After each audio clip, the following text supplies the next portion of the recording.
that they broadcast rings for the grand majority of its existence. We're going to have the nice little introduction to our fighters here. We've got some of the stars of rings, including lump of shit Yoshihisa Yamamoto, or Norihisa Yamamoto as he was known in Pride, Masayuki Naruse, Dick Vrij, Tamura, Volkan, one of the best to have ever done it, and just a fair few. So this will be a good watch, and the introduction to rings is always fun. And I can't exactly remember what we're starting with here. So we're going to have a little sort of a recap of what's been going on in rings recently, I believe, as well as a... Oh, no, we're just going straight into it. So we've got Iouri Kochkin versus Malcolm Ney as our first match. Jupe Castile versus Pete Williams. Wataru Sataka taking on Valentine Overeem. Tsuyoshi Kosaka versus Frank Shamrock. Maeda versus Kopylov. So Stern Dad versus Lump of Shit. And two of the best to have ever done it. Kiyoshi Tamura taking on Magomed Gazmatankov of Volkan. I don't remember what event hall this was held in. Just gonna scroll up. Doesn't want to tell me on Sherdog, but I'm gonna think it's either the Rainbow Hall in Nagoya or one of the smaller event halls. Because at this time, Rings was not doing as well as the UWFI, and the UWFI was selling every place out, and so Rings was taking place in smaller arenas. Got our two wow announcers. Probably introducing the whole event, maybe. Oh, maybe I think they're talking about the light heavyweight tournament that was held previously to this event, in which Masayuki Naruse came out on top, beating Chris Hazeman and Wataru Sataka. 山本選手はですね、前回もこれ言ったんですが、腰痛ちょっと思わしくないようですね。はい、こちらにですね、ノルタメディカルアドバイザーからの症状報告というのが届いてますけども、これかいつまんで言いますと、はい、And of course, a bunch of Japanese that I do not understand, but that's all right. Here we have Yoshihisa Yamamoto looking sad for some reason. What do we have the event before this one? Now we had Rings Holland Utrecht at War.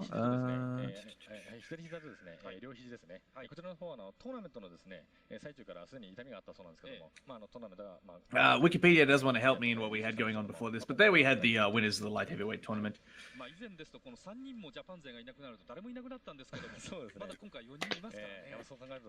But this is during the period where they were trying to make Yoshihisa Yamamoto sort of a shoot champion, and he was getting the shit kicked out of him.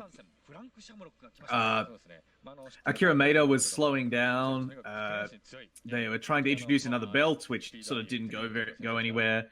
And here we've got Frank Shamrock warming up in his Lion's Den outfit. The Lion's Den logo is the weirdest one. It's Ken Shamrock's head with like a really poorly drawn lion next to it, and it just looks awful.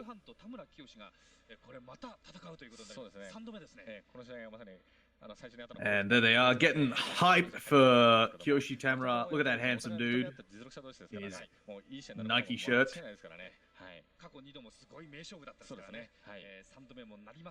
Shadow boxing to warm up rather than shadow slapping, which makes no sense whatsoever. Alright, and here we have the official rankings for rings. Masayuki Naruse number 9 in the openweight division, Mitsuya Nagai number 8. So these are obviously work rankings because we got Blitzardze Tariel in them. Tsuyoshi Kosaka, well-deserved number 6. Akira Maeda number 5. What a surprise, because he's not doing the best at his current part of his career. Hans Nyman number 3. Volkan number 2. So who's number 1? Oh, Yoshihisa Yamamoto. Oh, this must have been when Yamamoto beat Maeda once or twice, and they've made him number 1 ranked in rings, which is a poor decision. And we've got our first match. We have Malcolm Ney, who's sort of an Australian without a Wikipedia page, taking on Iouri Kochkin.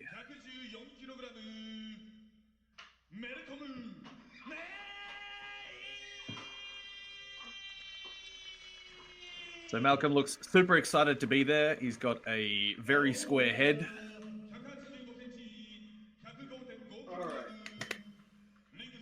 All right, I'm back. I'm coming. He's back. I've just been bullshitting for the past few minutes, and we're up to our first match. It's Kochkin and Iouri.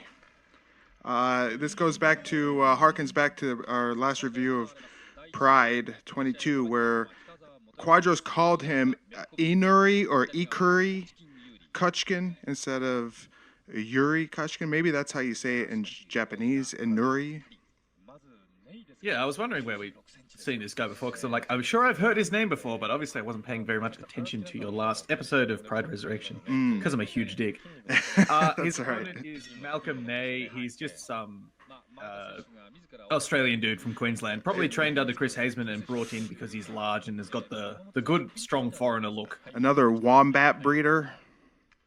Wombat fur trader. Wombat fur trader, that's right. Awkward kicking there. Yeah, not going to say he's particularly good at what he's doing, and he looks kind of tense, so I'm inclined to believe this is a shoot with Iouri Kochkin and Malcolm Ney. And he's having a go, though. Good on him. Doing his best.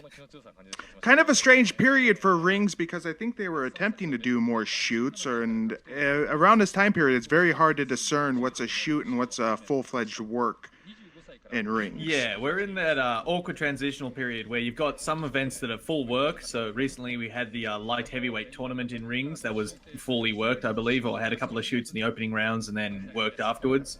And then here we've got most of this card is actually shoots. I think we've got 6 matches, and 4 of it, from what I can tell, from the energy of the matches and the nervousness of the people, I think shoots. But, you know, somebody's going to come on the internet and say, Alistair, you're a dick. Everything in rings was worked. I think all of the mega battle tournaments prior to the King of Kings were all works. Yeah, I'm inclined to believe that too. Iouri here's got a bloody nose. Yeah, he's getting slapped pretty hard by our tense Australian man, but I'm sure he'll be fine. Oh, and a little bit of a mouse on the eye of Malcolm Ney there, making him look kind of rat-like. Kind of rat-like. Yeah, if we look at his profile and he's breathing in deeply, I don't know, just gives me some rodent energy. Does he have a birthmark on his left armpit? What on his left armpit? A birthmark. It was all reddish underneath his left armpit.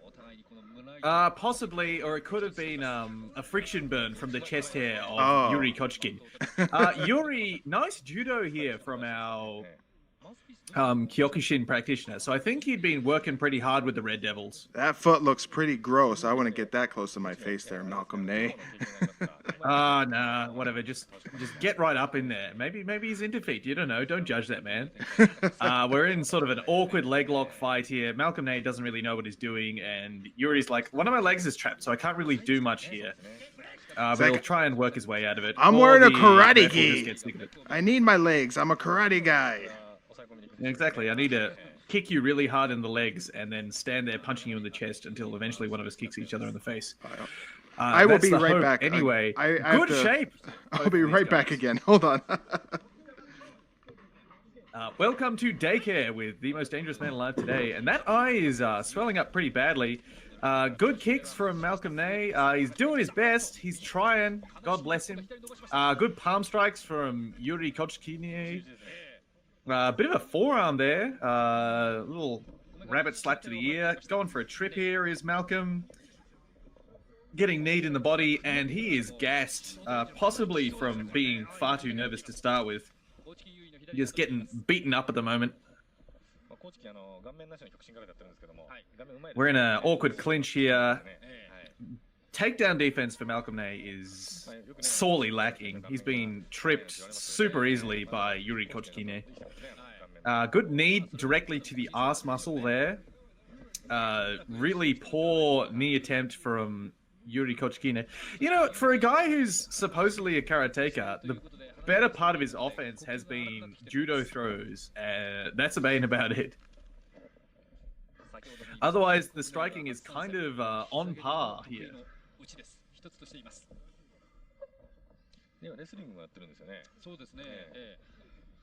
The commentators possibly agreeing with me, saying that there's been a lot of wrestling in this match, supposedly from a striker.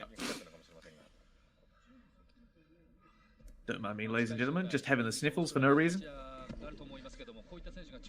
Garbage fucking Kene Basami attempt there from Malcolm Ney. Yuri's just like, you dick, and he's going to drag him away from the ropes here to try for something. Iouri maybe setting up a leg lock here. Malcolm trying for a sweep. Iouri flopping back on that straight ankle lock. Very lazy attempt here. It does not look like he's trying particularly hard. Oh, no, there we go. He's putting some tension on it. Maybe he'll get it. Malcolm, no idea what he's doing here with feet. He's just like, there are feet. I think I'm supposed to be locking them. And Yuri's gone belly down on that ankle lock and gotten the tap in not very long at all. You got him a tap? 4 minutes and 33 seconds. You got him a tap from that? Malcolm Ney. Yeah. What was his record? I don't think Malcolm's particularly good. Oh, this was his only professional fight? You don't say. Oh, parece que tá bom. Ah. Parte isso de mim!